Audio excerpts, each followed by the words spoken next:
ভূতের অস্তিত্ব আছে কি? মানে আপনি ভূতে বিশ্বাস করেন? ভূত প্রেত নিয়ে বরাবরই আমাদের মনে নানা রকমের প্রশ্ন ঘুরঘুর করে। তেনারা কোথায় থাকেন, কি খান, কি করেন? তেনারা কি সত্যি আছেন নাকি আমাদের কল্পনার রূপমাত্র? যদি থাকেন, তেনারা কি দিয়ে তৈরি?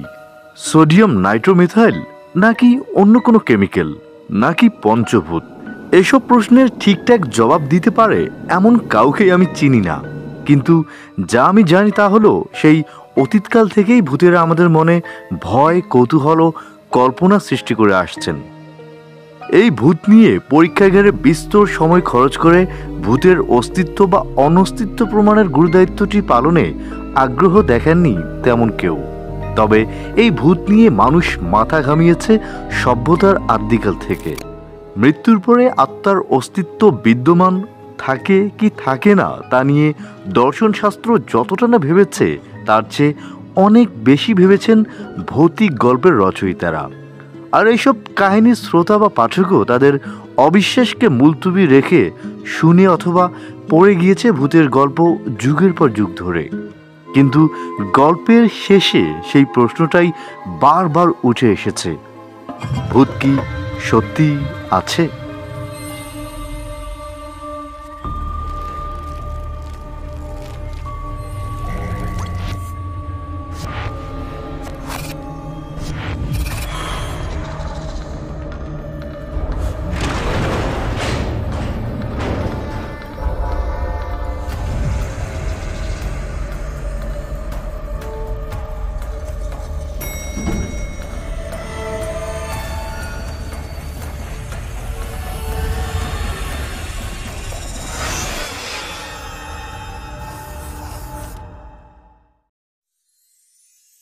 না, আজ ভূতের অস্তিত্ব বা অনস্তিত্ব প্রমাণের চেষ্টা করব না।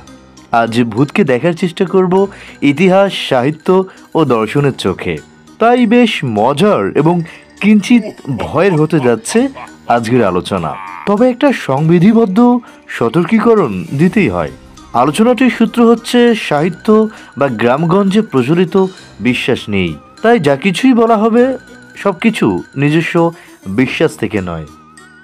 আমাদের এই পৃথিবীতে সবচেয়ে বড় অমীমাংসিত রহস্যের বিষয় মনে হয় এই ভূত। মানুষের মধ্যে এই ভূত নিয়ে চিরকাল ধরে একটা আগ্রহ আমরা দেখতে পাই। ভূত শব্দটাই যেন বেশ অদ্ভুত। এটা শুনলেই মনোজগতে বিচিত্র আলোড়ন সৃষ্টি হয়। ভূত নিয়ে কত লেখা যুগ যুগ ধরে প্রকাশিত হয়েছে, কিন্তু কেউ সঠিক করে কিছু বলতে পারেনি। পৃথিবীর নানা জায়গার উপকথা, গল্প এবং সংস্কৃতিতে আমরা ভূতের উল্লেখ দেখতে পাই।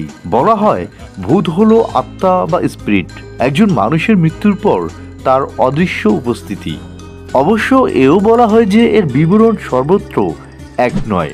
কোথাও বায়বীয়, কোথাও জলের মতো, আবার কোথাও ছায়া, আবার কোথাও তারা পশু পাখির আকারে দেখা দেয়।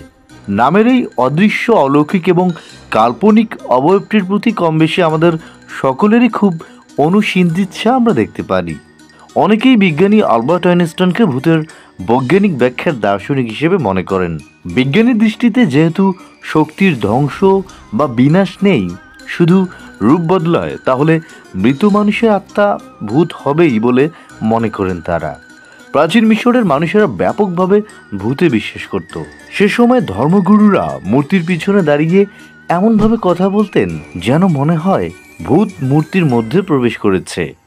প্রাচীন ইতিহাসে ভূত সম্পর্কে বলা হয়েছে এটি এমন এক শক্তি যা কারোর মৃত্যুর পর ফিরে আসে। যেসব স্থান ও মানুষ সে ছেড়ে যায় বা তার সঙ্গে যা অনিষ্ট হয়েছে, সে ফিরে এসে তার প্রতিশোধ নেয়। বিশেষ করে রাজ পরিবারের কোনো সদস্য অল্প বয়সে মরে গেলে তাকে নিয়ে এসব গল্প ছড়াতো। যীশু খ্রিস্টের মৃত্যুর পরের শতকে ভূত নিয়ে প্রথম গল্পের দেখা পেয়েছেন ইতিহাসবিদরা। এরপর গ্রিক লেখক লুসিয়ান প্লাইনি এবং প্লুটো ভূত নিয়ে গল্প লিখেছেন। এদিকে আমাদের বাংলা সাহিত্যে ভূত প্রায় সর্বত্রই ছড়িয়ে আছে। কোথায় নেই ভূত? ছড়া, কবিতা, গল্প, উপন্যাস সব জায়গায় ছড়িয়ে আছে ভূত। শিশু সাহিত্যিক উপেন্দ্র কিশোর রায়চৌধুরীর ভূতের গল্পগুলো তো এখনও বিখ্যাত হয়ে আছে।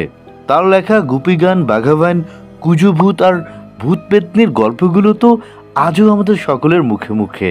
সত্যজিৎ রায়ও লিখেছেন ভূত নিয়ে। এরকম আরও অনেকে আছেন যারা ভূত প্রেতনি নিয়ে প্রচুর গল্প লিখেছেন। আমাদের বাংলা সাহিত্যে তাই ভূতের অভাব নেই বললেই চলে। বাংলা সাহিত্যে হুমায়ুন আহমেদকে বলা যেতে পারে ভূত বিলাসী লেখক। তার অনেক লেখায় ভূতের বিচরণ ছিল। অন্য লেখকদের ভূতের লেখাও পড়তেন তিনি বেঁচে থাকতে বেশ কিছু সাক্ষাৎকারে সরাসরি ভূতে বিশ্বাস করেন এমনটা না বললেও জগৎ সংসারে অতীন্দ্র বিষয়ের কথা তিনি অবলীলায় স্বীকার করেছেন। বাংলা সাহিত্যের আরেক বিখ্যাত লেখক বলাইচাঁদ মুখোপাধ্যায় ওরফে বনফুলও ভূত প্রেতে বিশ্বাস করতেন। শোনা যায় তার বাড়িতে গেলে তিনি তাকে ভূতের গল্প শোনাতেন। আমাদের দেশে ভূত আবার নানা জাতের হয়। অনেকে রেগে গেলেই আবার ভূতেদের নাম করে গালিও দিয়ে থাকেন। যেমন ধরুন পেতনি, এটি বাংলার অতি পরিচিত ভূতের নাম। যে ভূত এক অতৃপ্ত নারী আত্মা, অবিবাহিত নারী, বেশ ধারণ করা, বেশ অভিজ্ঞ, খুব রাগী আর কখনো নাকি পেছন দিকে ঘোরেন না। আর ডাইনির নাম তো আমাদের সকলের কাছেই পরিচিত। ইনিও নারী ভূত। ওনার অবশ্য মরণোত্তর দশা নয়, তিনি জাদুবিদ্যায় খুব পারদর্শী। বলা হয়ে থাকে শিশুদের রক্ত খেয়ে নাকি বহু বছর বেঁচে থাকতে পারে। আর যেসব ভূত গাছে গাছে বিচরণ করে তাদের গেছো ভূত বলে, তারা গাছেই বসবাস করে। আরেক প্রকার ভূত আছে যারা গাছে থাকেন এবং নারী, তার নাম হচ্ছে শাকচুন্নি। তবে তার বিশেষত্ব হলো তারা কিন্তু যে কোনো গাছেই থাকে না, তারা আম গাছে বাস করেন। বেশভূষা চিরায়ত বাংলার নারীদের মতো। তারা নাকি ধনী নারীদের ভর করে বিবাহিত জীবনের সুখ লাভ করেন। বাংলা সাহিত্যে চোরা চুন্নি নামে এক ধরনের দুষ্ট ভূতেদের উল্লেখ আছে। বলা হয়ে থাকে কোনো চোর মরে গেলে কারো কারো আত্মা চোরা চুন্নিতে পরিণত হয়। এরা নাকি পূর্ণিমা রাতেই বেশি উৎপাত করেন। আমরা মেচো ভূত নামখানার সাথে বেশ ভালোভাবেই পরিচিত। মেচো ভূত অর্থাৎ কিনা মাছখোর ভূত, যে ভূত মাছ খেতে বেজায় ভালোবাসে। গ্রামে গঞ্জে কথায় আছে যে রাত্রিবেলায় যদি ঝোলায় মাছ নিয়ে বাড়ি ফেরেন তবে সে ঝোলায় ভূতের অদৃশ্য টান পড়বার সম্ভাবনা অনেক। তবে মাছের ঝোলায় টান পড়লেই যে সে টান মেচো ভূতে দেবে এমন কোনো মানে নেই। গ্রাম বাংলায় একটা কথা প্রচলিত আছে, রাতের বেলায় মাছ কেনা বা ভাজা যাবে না, কারণ সেই মেচো ভূত। মেচো ভূতেরা নাকি মাছের গন্ধে বেড়ালের মতো ঘুরঘুর করে। শুধু তাই নয়, মাছের সন্ধান পেলে তারা নাকি নাকি গলায় মাছ চাওয়া শুরু করে দেয় এভাবে। এবারে প্রশ্ন হচ্ছে মেচো ভূত কারা হয়? এ ব্যাপারে একটা কথা প্রথমেই জানিয়ে রাখি, বাংলার বাইরে মেছো অথবা মাছখোর ভূতের কোনো অস্তিত্ব আছে বলে কিন্তু কখনো শুনিনি। এবং বাঙালি আর মাছ তো অবিচ্ছিন্ন, তাহলে এটা বলা যেতেই পারে যে শুধুমাত্র বাঙালিরই মেছো ভূত হন। তাও সবাই নয়। এমন কেউ যে জীবদ্দশে মাছ ছাড়া খেতেই পারতো না, এমন লোক মারা যাওয়ার পর মেছো ভূত হবে। আর তেমন লোক যদি মাছ ধরতে গিয়ে অপঘাতে মারা গিয়ে থাকে তবে তো কথাই নেই। তাই পরের বার মাছ খাওয়ার আগে একটু সাবধানেই খাবেন। এদিকে দেও বা দেউ ভূতের নাম গ্রামেই বেশি শোনা যায়, কারণ সেখানে জলাশয়ের সংখ্যা বেশি। এরা নাকি জলেই থাকে। এই ভূতেরা নাকি মানুষদের জলে ডুবিয়ে মারতে বেশ অভিজ্ঞ। সাঁতার না জানা লোকেরা এই ধরনের ভূতের থেকে বেশ ক্ষতিগ্রস্ত হয়। আমরা যারা মুসলিম সম্প্রদায়ে আছি, আমরা জিন নামে অশরীরী জীবের বিশ্বাসী। আরবিতে জিন শব্দটির আক্ষরিক অর্থ হলো এমন কিছু যা গুপ্ত, অদৃশ্য, অন্তরালে বসবাস করি বা পর্দার আড়ালে থাকা কিছু। এই জিনদের সাথে যোগাযোগ স্থাপনের মাধ্যমে জিনদের বশীভূত করেন বা জিন মুক্ত করেন যারা, সেসব পারদর্শী ব্যক্তির কথা মুসলমান সমাজে প্রচলিত আছে, যদিও সেগুলো কালো জাদু বা ঘৃণিত পাপ হিসেবে বিবেচিত। বাঙালি মুসলমান সাহিত্য বা সিনেমায় জিনদের উপাখ্যান বেশ উল্লেখযোগ্য ভূমিকা রাখে। মুসলমান বিশ্বাস মতে জিন আর শয়তান অভিন্ন। দুষ্ট জিনদের প্রধান হলো ইবলিশ শয়তান। অবশ্য শয়তানের বংশধর জিনদের মধ্যে কিন্তু সবাই দুষ্ট নয়, এদের মধ্যে অনেক ধার্মিক জিনও আছে। ধার্মিক জিনেরা কিন্তু মানুষের ক্ষতি করে না। অনেকেই বলেন পরীরা জিনের নারী রূপ।